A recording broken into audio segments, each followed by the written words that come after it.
E a CBF precisa tomar cuidado para não errar de novo. Certo? Precisa ter as pessoas certas nos lugares certos, sem vaidade e sem ciúmes. Porque aquilo é um antro desagradável de ciúmes, né? Que todo mundo quer, mas ninguém colabora. Agora, daqui para frente, eu tô muito preocupado, porque eu vejo a nossa imprensa falar e continuar falando, e vocês sabem disso, que tem que ter um técnico estrangeiro para treinar a seleção brasileira. Eu sou totalmente contra. Aí sim que eu acho que a seleção vai pecar, vai deixar de existir o relacionamento com o torcedor. E, enfim, o presidente hoje da CBF não é um senhor muito conhecido no Brasil, não é um senhor muito conhecido no futebol, mas para ele chegar lá, ele teve muito relacionamento e muita humildade para chegar e para ouvir o que ele ouviu. Então eu acho que está na hora dele também começar a ouvir as pessoas certas e acabar com essa mania de aceitar tudo aquilo que impõem para ele, ou para a CBF, ou para o Brasil. Sou contra total de treinador estrangeiro. Qualquer um, Léo? Qualquer um. Ancelotti é o nome que fala. Não, foi muito bom jogador, joguei contra ele, excelente treinador, não é pelo treinador, não é por nós, é para a nossa classe. Eu fui treinador de futebol, sei como é a classe, sei que tem gente competente, agora nós não estamos dando a devida importância para o atual treinador de futebol, porque ele, para ser consultado, tem uns 5, 6 pessoas para ser consultado na frente dele, antes até de ele escalar o time, ou antes até dentro de convocações. Então eu sou radicalmente contra estrangeiros para dirigir a seleção brasileira. Agora, o estrangeiro pode dirigir algum clube, mostrar, deixar legado. Agora, pouquíssimas vezes os estrangeiros que vêm aqui deixam legado. Então, nós vamos nos outros países, nós éramos exemplos, nós éramos cobiçados tantos, e agora não querem nada, só querem com as nossas crianças. Levam as nossas crianças atletas. É porque é criança, então, mesmo. levam as nossas crianças atletas para eles se profissionalizarem e se tornarem homens no exterior.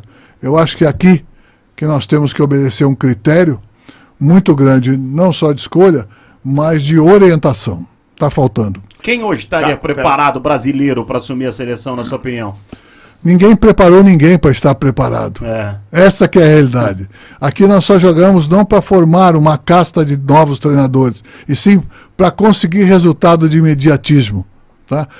A seleção alemã que veio aqui ganhar, ela não ganhou porque ganhou no último mês, não. A Argentina não ganhou porque ganhou no último mês. Porque eles se prepararam alguns anos anteriores, inclusive, eu diria assim, não reivindicando grandes coisas, mas sim renunciando a grandes coisas. Agora, a nossa liberdade no meio do futebol, para efeito de Copa do Mundo, para efeito de seleção brasileira, é muito grande.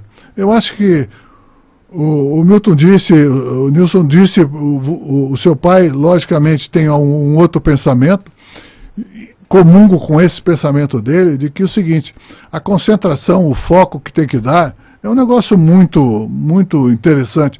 Agora, tem 10 caras para cuidar da preparação física, 20 para cuidar do espírito, outro... Não é nada disso, não. Vamos concentrar menos gente com mais capacidade. Caio Rossini, você está aí só quietinho, você tem 2 perguntas de imediato para fazer. Agradecendo a todos aqui, hein, Caião? Tá bombando, hein? Exatamente. Aliás, o Sérgio Soares está aqui, a gente falou dele, tá mandando um abraço aqui, ó. Tá aliás, deuses da bola, punem. Falei isso pro Leão também. Presta atenção, é essa câmera aqui? A câmera 32? Isso, a câmera 31 aqui. 31. Deuses da bola, punem. Entendeu? O Flamengo, se Deus quiser, não vai ganhar nenhum título esse ano aqui. Eu vou ficar na torcida para não ganhar nada. Porque o Dorival foi campeão da Libertadores, Copa do Brasil, deram um pé na bunda do Dorival. Mas já a gente vai ouvir o Leão sobre isso também. Deram um pé na bunda. Outro é Rogério Ceni também. Outro é o Sérgio Soares. Sérgio Soares subiu a Portuguesa lá para A1. Né? E aí a Portuguesa mandou ele embora. Na hora de desfrutar da... Não, mandou embora porque não foi da Copa Paulista, ele chegou em semifinal, né? Aí demitiram o rapaz também. Isso é um absurdo. Então, quer dizer, tem que cair também a Portuguesa. E o Flamengo não tem que ganhar nenhum título. Eu também tenho essa tendência. né? Não é a tendência energia, mas é uma tendência. É de querer um treinador brasileiro para dirigir a seleção do Brasil. Mas tem um cara que chegou aí que eu não dava nada, que é o técnico do Palmeiras, o Abel Ferreira. Não dava nada. Não, porque você não dava nada porque ele nunca foi nada. É, nunca foi nada. A verdade é essa. Paok. Ninguém dava nada. Ninguém dava nada. Começou a jogar o Palmeiras de uma maneira, uma monocultura tática, eu usava essa expressão, era uma maneira única. E eu sinto que esse rapaz, nesses 2 anos, teve uma evolução que a mim surpreendeu muito. E ele tem um mérito muito grande que é gerir e administrar pessoas. Me parece que ele consegue gerir e administrar o grupo do Palmeiras muito bem. Um cara que já está no futebol brasileiro, que é o nome do Abel, já conhece as coisas do futebol do Brasil. Nem nesse caso você seria favorável a um cara assim, não? Deixa eu falar uma coisa para vocês. Eu conheço bem o Abel também, né? É uma excelente pessoa para dialogar.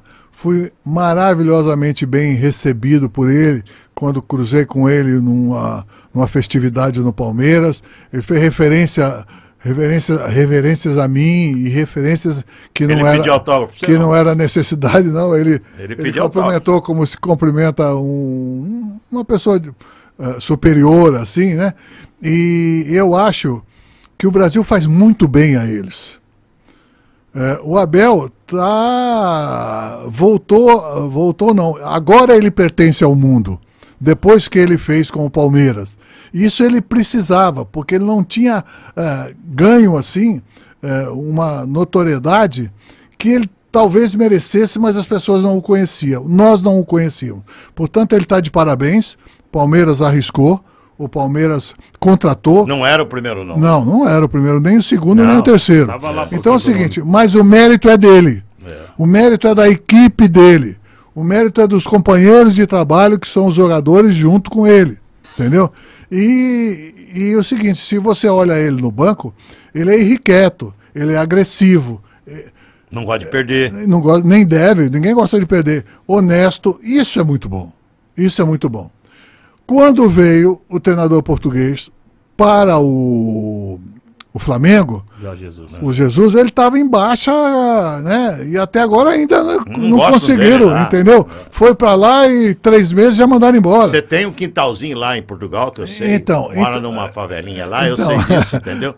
E você conhece bem o quanto eles rejeitam. Conheço ele também, porque ele esteve comigo no Santos, quando os garotos do Santos foram campeões brasileiros, nós fomos juntos. Ele foi lá ver o que estava acontecendo no Santos. Com o Diego e Robinho naquela época? Naquela época. Então, o que eu quero dizer é o seguinte, o Brasil já fez muito bem para muito treinador estrangeiro.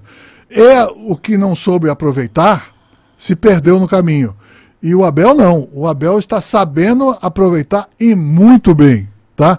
Só que, para a seleção brasileira, mesmo sendo o Abel, ou sendo meu irmão, se fosse estrangeiro, eu não contrataria. Olha, que corte lindo! Mas você viu? Mas aí eu quero entender o porquê. Não, porque é estrangeiro. A tese dele por ser hoje estrangeiro, não teria essa identidade com a seleção. Ele quer entender, ele quer entender. Eu vou responder. Eu acho que... não, tenho certeza. Por quê? Porque nós temos treinadores. Temos que formar treinadores para que eles possam, inclusive, disputar ser o número 1 do Brasil através da seleção brasileira. Mas agora não tem ninguém. Então, a vergonha do futebol brasileiro de não ter ninguém como treinador, como fala. Que não formou. Agora, por quê? Por que estão querendo colocar o Abel? Porque o Palmeiras teve coragem de trazer o Abel, correto? E por que não tiveram coragem de colocar o Júnior na seleção brasileira? Por quê? Por que não colocam um outro novo? Só querem estrela. Estrela custa caro. E nós não precisamos de gente cara, nós precisamos de gente de coração brasileiro para vibrar junto com a seleção brasileira. E eu começo a falar, eu começo a ficar meio revoltado. Não fica nervoso. Fica bravo. Não fica nervoso, que você é bravo é perigo. Sabe por quê? Porque eu penso, aí eu começo a visualizar aquilo que tem que ser feito, certo? E estão do lado e não percebem o que tem que ser feito. Mas tá vendo, o Leão, o cargo certo hoje pro Leão seria coordenador da CBF. Você entendeu? Mas seria. Não tô procurando cargo nenhum, pelo amor de Deus. Mas, Manel, é em cima disso aí. Ele quer contar gado. Não, mas meu pai sempre fala um negócio com relação à seleção brasileira. Já deixei de ser rural. Já, né? Não tem, é incontável, não dá. Deixa eu falar um negócio, Leão. O meu pai fala sempre em seleção brasileira, e você defende essa tese. Vai falando aí, porque tá só subindo, não, sim, então, só você subindo. defende essa tese de que o cara tem que ter rodagem, experiência, talvez um Abel. Seleção não é pra criança. Não, mas não é só isso. O Abel é um cara que gosta do dia a dia. Você foi treinador tanto de clube quanto de seleção brasileira. Sim. Qual é a grande diferença? O que acontece na carreira de um treinador quando vai para uma seleção que não tem o dia a dia? Como é o trabalho de um treinador de seleção brasileira? Bom, primeiro eu acho que não precisa ser, treinador de seleção brasileira não tem que ser permanente. Não acho que ele tem que ser exclusivo. Pode trabalhar no clube, sim. Acho que deve. Por quê? Porque ele fica atualizado a qualquer momento. Isso. E quando for chegar... Olha, o treinador da seleção brasileira é fulano e tal. Daqui a 3 meses ele vai assumir e vai chamar quem ele quiser e vão para um lugar e treinam o futebol. Isso sim eu sou favorável. Independente do nome, porque vão conviver junto. Certo? Então, o seu pai disse que o seguinte, seleção brasileira não é para criança, né? Não é, não. Mas nós temos que preparar as crianças para serem adultos. Se nós não prepararmos, nós não tivermos bons professores, e nós só vamos lembrar dos professores, não aquele que era bonzinho para a gente, deixava a gente fazer tudo, mas aquele que cobrava os exercícios, cobrava as notas, cobrava a resposta, é daquele que era bom. E é daquele que será lembrado. Então, ser bonzinho no futebol hoje precisa tomar muito cuidado. Mas enferruja. Não precisa trazer estrela, mas não. Enferruja, isso é bom. O treinador enferruja na seleção? O cara que não tem o dia a dia. Eu acho que não deve ser, minha opinião já... Acho que ele fica muito fora, sabe? O dia a dia, ele pede a mão, ele pede a maneira de trabalhar, aí ele tem que só dar entrevista. Aí ele fala mais, daqui a pouco você vê ele dar entrevista, você fala, pera um pouquinho, tá dando entrevista para quem? Tá falando para quem? Para os jogadores, para o treinador, para o pastor, não sei, entendeu? Então, isso aí. Agora, o Leão foi treinador, passou não sei o quê. Quando eu fui para a seleção brasileira, é isso que eu falo, tem que ter a equipe certa. Eu fui com todo o carinho, com toda a tradição que eu aprendi na seleção brasileira. Mas cheguei lá, o presidente era o diabo na cruz, cara. Não tinha capacidade nenhuma, mas comercializava tudo. Conclusão? Foi uma tragédia. Foi uma tragédia. Os outros foram presos, os outros foram soltos, os outros morreram. Então, é uma coisa que a gente não deseja para ninguém. Mas está acontecendo muito no futebol. É isso aí. Inclusive, o presidente da época era o Ricardo Teixeira. Só para a gente continuar nesse assunto, porque se fala de um técnico estrangeiro, porque falam que os jogadores brasileiros jogam todos fora do país e eles, às vezes, se sentem maiores do que seus comandantes, que o Tite acabou sendo levado pelos jogadores, que aí tem o Neymar e os parças, tem a Patotinha, e que hoje não tem, ou não teria um técnico brasileiro maior ou com personalidade para domar esses caras. Para botar esses caras no devido lugar. Só que ao nível dos profissionais que o Leão dirigiu na época da seleção brasileira. Pois mas meu amigo, será que encaixa, Leão? Meu amigo, às vezes desencaixando é o melhor jeito de encaixar.